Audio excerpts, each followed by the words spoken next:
Yeah. This is Nothing Coherent. I'm Brandon. I'm Zach. And this is our little guest, Jacob. Okay, so today we're talking about Spider-Man Into the Spider-Verse. Do our pros, cons, and our final verdict on it. I love this movie. I adore it. I actually think it's in my top 10 this year, for sure. It is the best Spider-Man movie, for sure.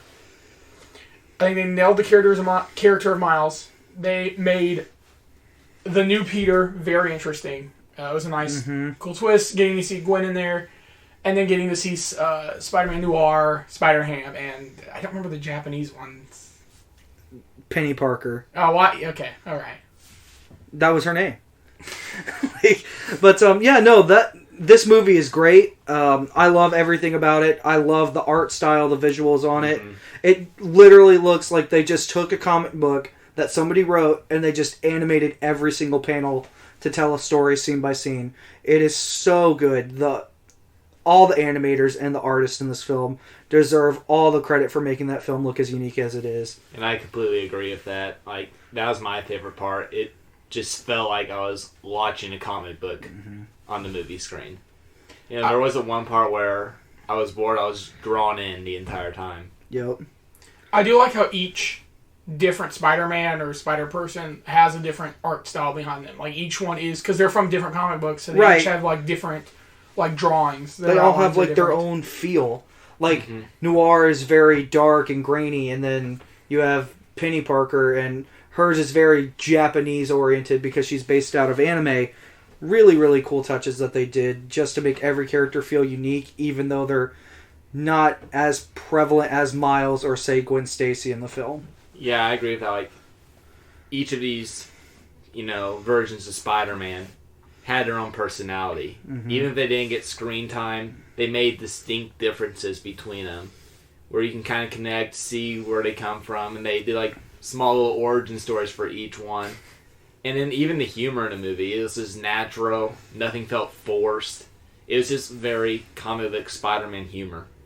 I really like the characters. I felt like each one got at least a moment to shine, but this was, first and foremost, Miles' movie. Yeah. I felt like this was their way to be like, hey, Miles can be done in live action. That we can do, like, when the day comes that Tom Holland is ready to be done.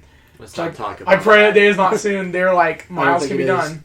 And I think they made him very compelling. I get the comic books. Miles is also very compelling, but like this, I think to a general audience now, shows you why you should care about Miles. Right. I think also Gwen is a much more interesting character in this than I've ever seen her. Yeah, I agree. Gwen Stacy, as her own counterpart to Spider-Man, to me is really interesting. I've actually read some of those comics, and I love just her entire backstory and her relationship with Peter Parker, where it's reversed. I think it's really interesting to see her interact with a different Peter Parker who is also Spider-Man now. That was a really compelling part for me, and I hope if they have a sequel where all these characters interact again, that we just get more of Gwen, because I thought that she was a really fun character to add. I do like, and this is a minor spoiler, I like the Peter we get with Miles. This Spider-Man that has not lost, like, a battle, but is just lost the battle of his life. Like, that he has lost control of everything because he can't balance being Spider-Man and maintaining a relationship. That with Miles' help, they help each other. They play off each other very well. They have that classic Peter Parker struggle that anybody who's read the comics can relate to. Like, oh, I'm behind on rent. I'm getting evicted. You know, like how the game that came out earlier this year they gave us that in the form of Spider-Man in this movie, and that made us really root for him. But it also didn't detract from Miles. And there was a great balance, like you guys were talking about, between the two. Introducing Miles. Like comic book fans recognize the name Miles Morales, but like a general audience might not know who this is. And this is just a fun way to introduce him, show people who might not know the name Miles Morales, and show the different Spider-Man. And this bouncing out with the betrayal of Peter Parker in this. Almost opposites balancing each other out, helping each other out with their weaknesses. And just towards the end, to avoid spoilers, just helping each other out and making things great. So this is going to be my both a pro and a con.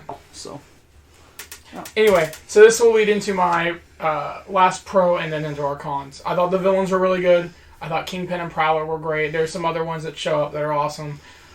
My big pro is I thought Kingpin's motivations were great. yes. I thought it was cool. He was a threat. It was awesome to see him like this. Mm-hmm. My con is that I also feel like none of them get the development they truly deserve. I agree And with that. I get that it's not their movie. It is Miles first and foremost. And that's also another con I have is that I feel like, and you probably agree with me, is that the Spider-Men outside of him, Peter, and debatably Gwen don't get the screen time they truly deserve. And that's really my only thing that I have.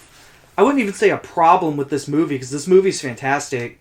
I just felt like if you would have taken Miles and Peter, obviously this is like their movie, and then you add in Gwen, at that point you could have stopped and just focused on those three and building their dynamic. It's nice to see Spider-Noir, it's nice to see Penny Parker, and it's nice to see Spider-Pig, but they don't have nearly as much time or presence as the others. And that also detracts from your villains because you're trying to make us care about Miles and Peter at the same time. And there's just a whole lot of characters that you're trying to pay attention to. Not that they're bad, but it just feels like it's extra that you could have done in a separate movie. And from what I understand, a sequel is already confirmed. Just to pause for a second, Zach said Spider-Pig. It is Spider-Ham. Spider-Ham. Spider-Pig is the Simpsons movie. Well, okay. Just so Yeah, I don't let's hear about clear this, that out. let's... Peter Porker, okay? All right. I'm sorry. You know, and just my con kind of goes with the villains as well. You know, Kingpin was great. His motivation was there. But there wasn't really any groundwork for the motivation of the other villains in this film. You know, they were kind of just there to almost be fan service. Mm-hmm. Not that that's bad. It was cool seeing those characters. But there was, like, no development of why they were there. Mm-hmm. They were just kind of a presence in the movie.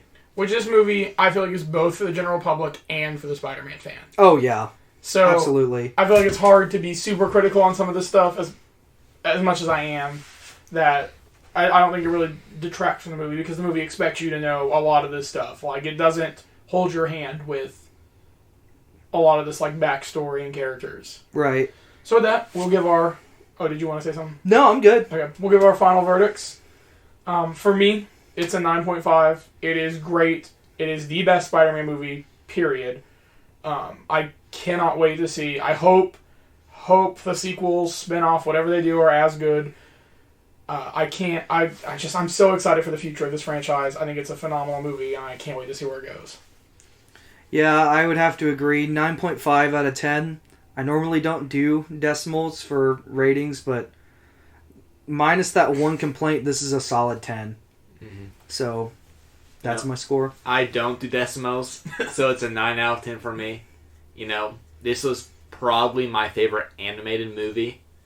I'm still kind of going between if Homecoming's better or Into the Spider-Verse is better.